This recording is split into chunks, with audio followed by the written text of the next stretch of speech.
The FBI takedown of VPNFilter may have averted a major state-directed campaign, but the story is still developing.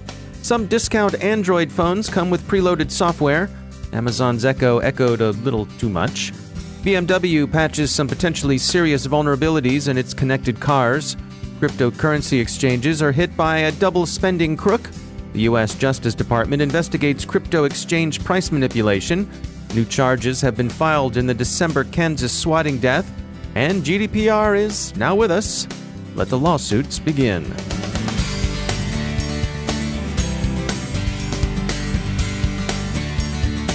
Now a moment to tell you about our sponsor, ThreatConnect. ThreatConnect will be an exhibitor at the upcoming Gartner Security and Risk Management Conference being held at National Harbor beginning June 4th. Adam Vincent, ThreatConnect CEO, will lead a discussion on architecting for speed, building a modern cyber service-oriented architecture. This session will focus on cyber service-oriented architecture, a modern service-enabled security stack, communications plan, and an analysis layer, positioned to support critical security decisions at speed. Vincent will be joined by members of the J.P. Morgan Chase security team. ThreatConnect offers a suite of products designed for teams of all sizes and maturity levels. Built on the ThreatConnect platform, the products provide adaptability as your organization changes and grows. The pioneer in threat intelligence platforms, ThreatConnect provides organizations a powerful cyber threat defense and the confidence to make strategic business decisions. With ThreatConnect, your team works as a single cohesive unit, reinforced by a global community of peers. Visit ThreatConnect at booth number 227 at Gartner Security and Risk Management. That's booth 227. And we thank ThreatConnect for sponsoring our show.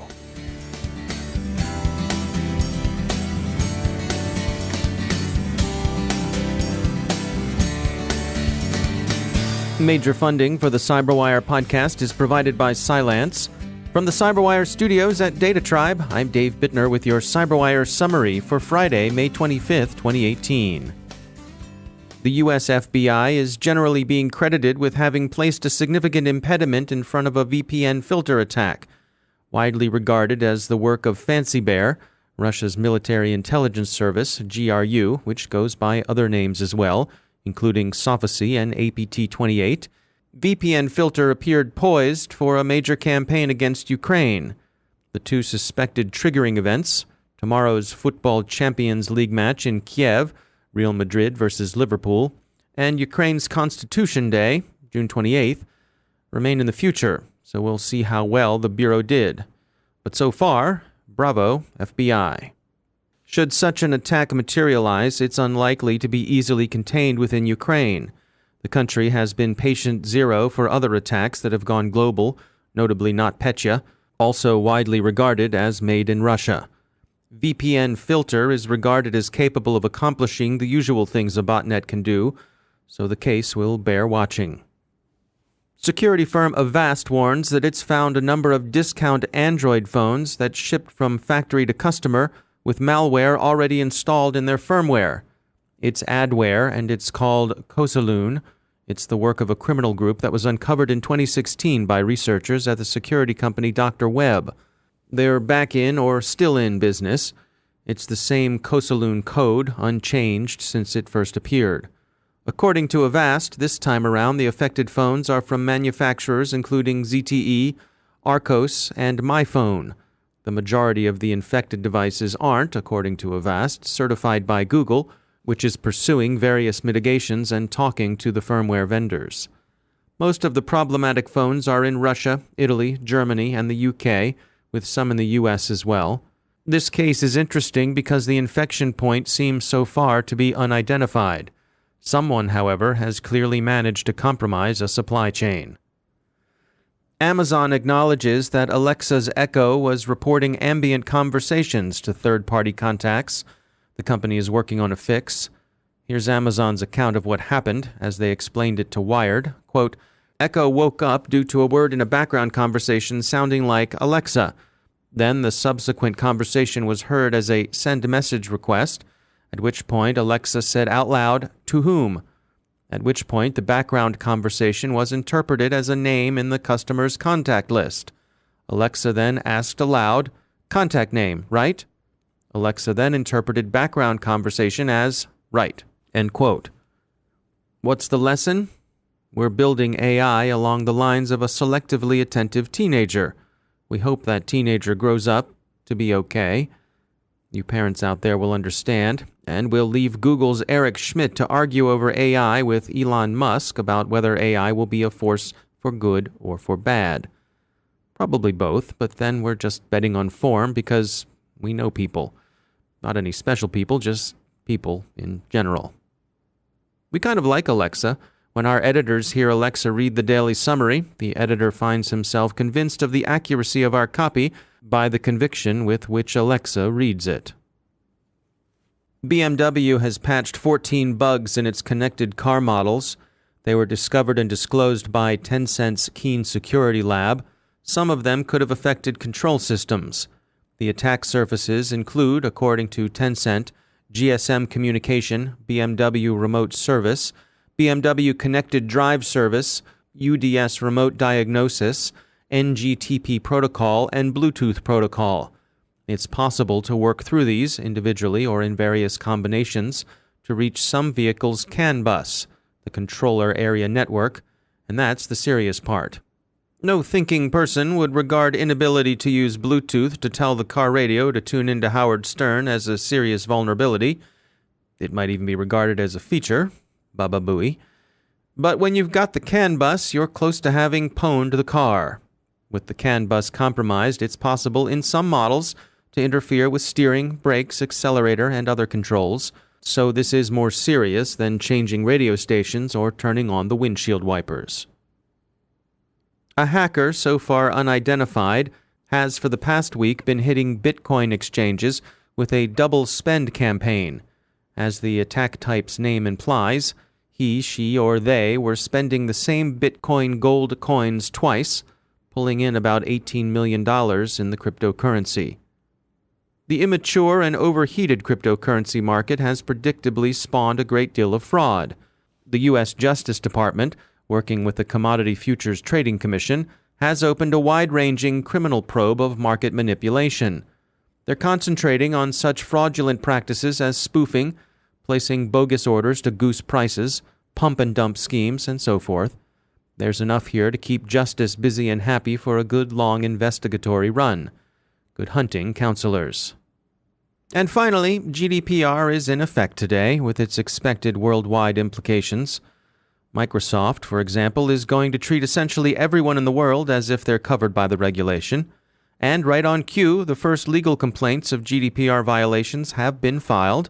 One long-term Facebook critic has entered a complaint that Facebook and other platforms' take-it-or-leave-it, Hobson's choice approach to obtaining consent amounts to improper coercion. How GDPR will affect people and enterprises generally remains to be seen.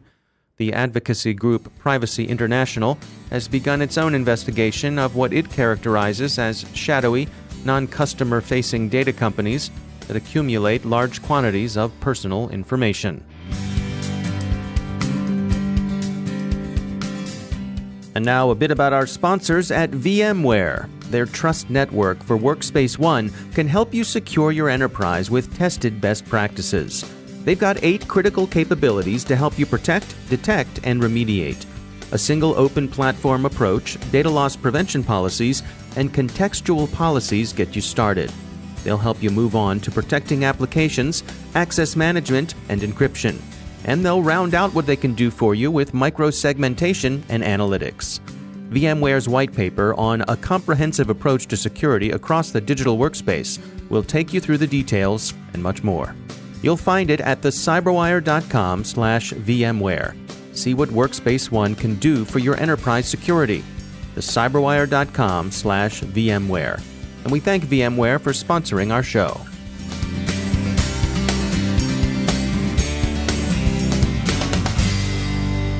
And joining me once again is Joe Kerrigan. He's from the Johns Hopkins University Information Security Institute. Joe, welcome back. Hi, Dave. So, had an article come by. This was on Bleeping Computer, and the article was malware found in the firmware of 141 low-cost Android devices. Yep.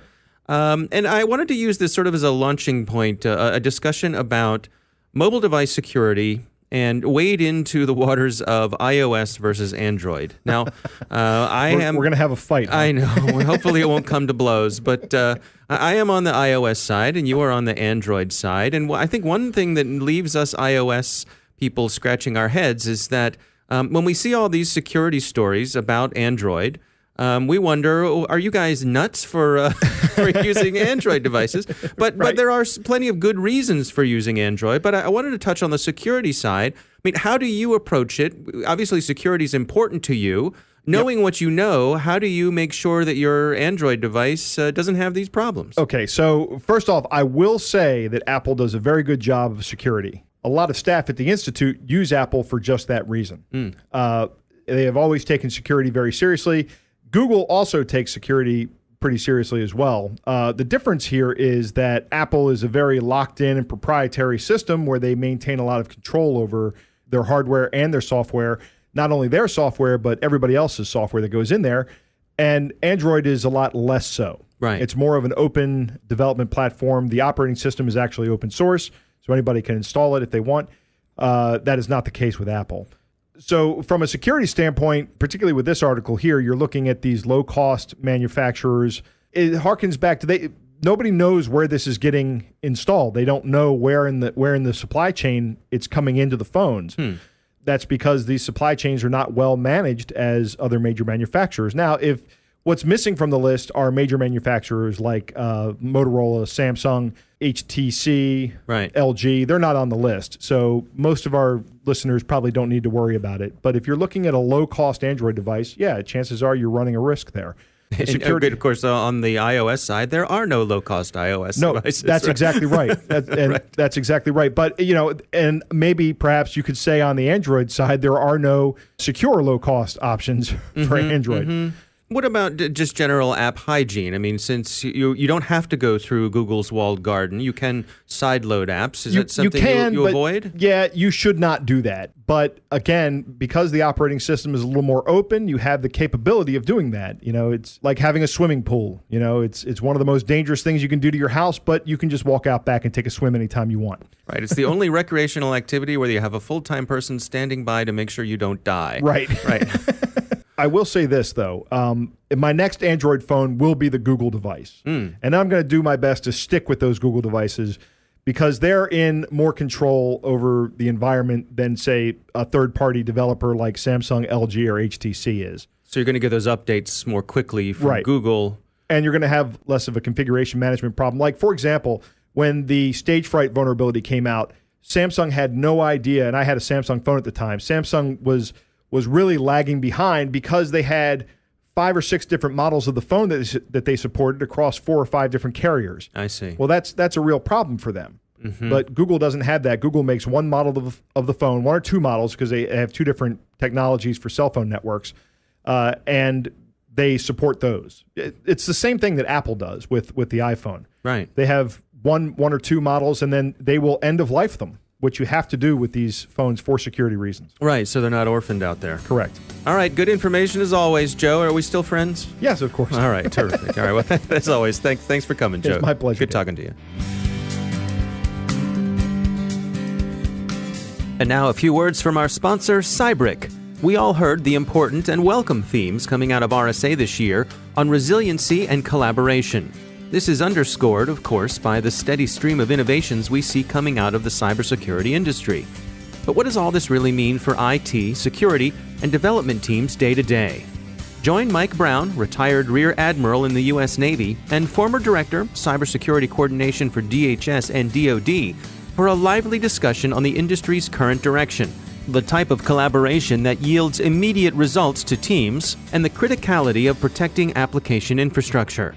This insightful webinar is taking place on Wednesday, June 20th at 1 p.m. Eastern Time, so be sure to register at cybrick.io/cyberwire and tune in on the 20th.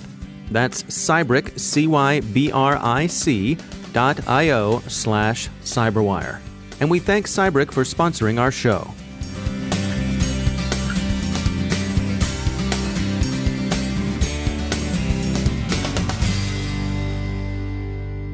My guest today is Michelle Kwan. She's the founder and CEO of MKA Cyber, and she has more than 35 years of experience in IT and security. Michelle served as the Deputy Director for IT Security Staff at the United States Department of Justice, where she built the first Justice Security Operations Center, JSOC, to monitor and defend the DOJ network against cyber threats. Michelle previously served as Vice President of Public Sector Security for RSA Security and as the Director for the United States Computer Emergency Readiness Team, that's U.S. CERT. I asked her where she thinks we stand today when it comes to security operations centers, or SOCs. I think we're in a unique position. I think we have had a lot of, over the past, we can almost say 20 years, but more recently, even 5 years, we've had a lot of scary things happen. And I think a lot of our SOCs are being driven by scary things because some of the attacks that we have had, or most of the attacks, are kind of hard to understand from a technical aspect and definitely hard to understand how to detect them. We've created this culture of a hero, of a highly technical person who detects something and understands it, and therefore we put a lot of trust into that hero and we allow that hero to run our SOC. And what we've realized as of late is that may not be the best solution. Though we need that hero to do the detection, that hero may not know the business. That hero may not be good at running a little mini business, which, a SOC or any organization is a little mini business. We need to move to a place where we understand what's happening, how we're spending our money, if we're doing it efficiently, and if we're approaching the problem methodically, not just the things that interest the analysts, but the things that need to be done. So I think what's happened is in SOC is a lot of SOCs fail because of lack of business organization and lack of an ability to manage. You hear a lot of people befuddled with, how do I come up with SOC metrics? Well, you can only come up with SOC metrics if you have a process and you gather statistics from that process so that you can measure.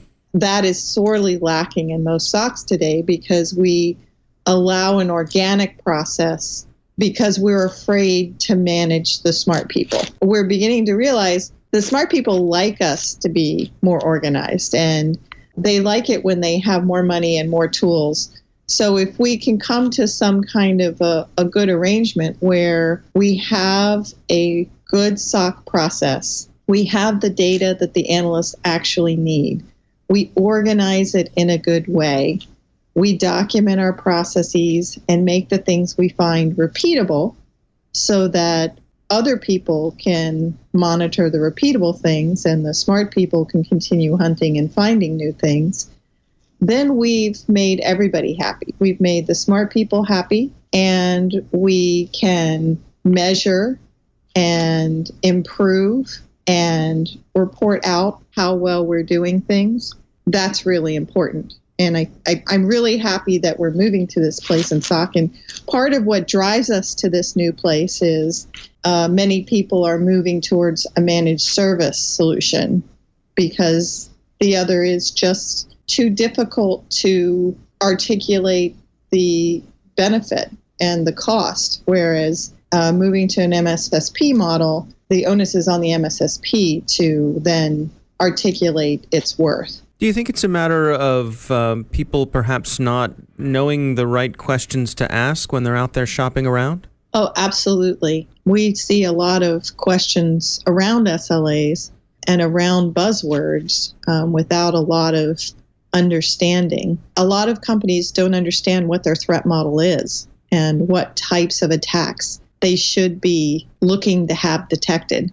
And I think those two pieces are critical and important when shopping for an outsourced SOC. I also think it's important to understand what your security architecture looks like, what your assets are, your high-value targets, understanding, something about what you are and what you're made of and what could possibly be attacked, and articulating that to the vendor so that they can then articulate back how they can detect and help you and what their capability would be based on the data you would give them. I don't think that's where the discussion is today. I think the discussion is still back on tier 1, tier 2, tier 3, 24/7, how many bodies. And that's not the same discussion as, I have this problem, how do you solve it? We're still pretty far apart in those discussions. And I think that's where we're going to see a lot of growth in the next coming years is looking at how do you articulate your needs from a SOC? And then how does that outsourced SOC meet that need? I want to switch gears a little bit and discuss your career. You've been in the business for a while now in IT and cybersecurity. And I'm curious what your views are on diversity, having come up through the business a while ago. Where do you see us standing today when it comes to making sure that we have the diversity that we need? We're a long way from there. Having just come back from the RSA conference and watching the sea of white male faces coming out of the conference doors, we're a long way from there. And I think it's important to look at this situation because it's really hard to get good, broad answers when everyone looks the same. It's really easy to have conversation when everyone is the same and thinks alike and has the same belief structures and brings the same way of thinking to the table. The conversations are easy. When the conversations are hard is when we get a better result. There's a natural tension there, though, because it makes sense that human nature would be to shy away from having those hard discussions. Absolutely. And human nature makes us pick people like we are. And human nature gives us unconscious bias. And we have to move to being aware of that. We have to put things in place that allow us to push back on that unconscious bias. And that's hard because, it's unconscious. We're not thinking about it. So putting some safeguards in place so that we think more broadly. It's a hard thing to do. We really have to move in those directions. We do it at our company in our hiring process. We have it wrapped into our corporate docs that for our C-level and our board, we have to interview at least one person of diversity when filling those positions. And that seems so simple and it seems so light, but in the end, we have a very diverse board and a very diverse C-level. That's critical and important. We do what we call anonymous hiring. We take every piece of information that would tell us anything about the person's race, religion, sex out of the resume so that when we hire people, we're at least going through the first few screening steps, not knowing anything about the person's diversity. We have found that has created a very diverse workforce and it allowed us to put away unconscious bias and hire people based on technical competency. And it's been hard for some managers. We've had actually some senior managers leave us not wanting to hire that way. And that's okay. In accepting diversity, we accept those challenges because it brings us a better workforce. That's Michelle Kwan from MKA Cyber. And that's the CyberWire. Thanks to all of our sponsors for making the CyberWire possible, especially to our sustaining sponsor, Cylance. To find out how Cylance can help protect you using artificial intelligence, visit Cylance.com.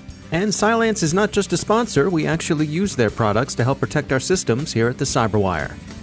And thanks to our supporting sponsor, VMware, creators of Workspace ONE Intelligence. Learn more at VMware.com. The CyberWire podcast is proudly produced in Maryland out of the startup studios of Data Tribe, where they're co-building the next generation of cybersecurity teams and technology.